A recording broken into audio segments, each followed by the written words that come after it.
When a quadruped robot places its foot on the ground, its movement is fluid, but behind every lift of a leg, there is a critical structural component, one that truly carries the transmission of power and the control of precision.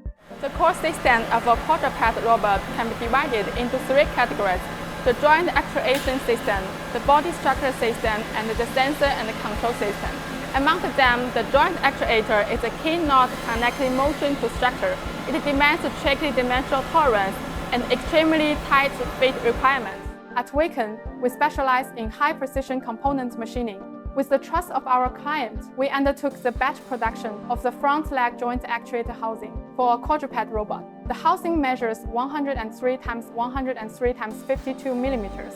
The size is compact and it demands almost uncompromising precision. At its core lies a 551mm bore with a J7 tolerance grade. It must integrate seamlessly with a servo motor and other mating components. At first glance, a 0.03mm tolerance range seems generous, but as the diameter increased, the precision becomes harder to control.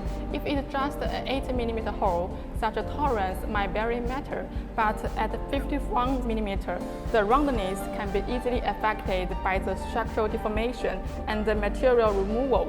And this bore directly connects the motor to the leg structure.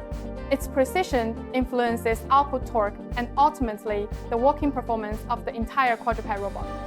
To overcome this challenge, we adopted a step-by-step boring strategy, gradually approaching the tolerance zone. And during the process, we used the digital inside micrometer to keep dimensions fully under control. In the final inspection stage, we even manufactured custom pin gauges in-house. This minimized human error. The flitter radius of these raised fixtures has already been matched with the client compliance, which means it could not be altered.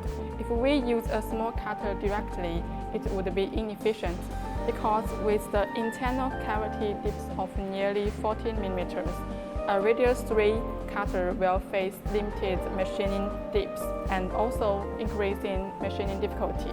So we decided to use a larger cutter to get a rough shape, and then followed it with precision finishing by using a smaller one. So this approach will ensure dimensional accuracy and the assembly compliance while reducing machining time and unnecessary operations.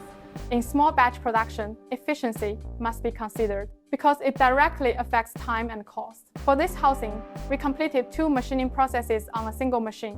In the first setup, the left internal cavity was fully machined in one pass. For the second operation, a custom reverse form fixture was used to flip the part for further machining with each new loading cycle. In the end, 100 steps of joint actuator housing was successfully delivered, and every single one is matched to the joint tolerance requirement, stable dimension, completed structure, and smooth assembly. For robots, it's just a housing, but for the entire motion system, it's where precision begins.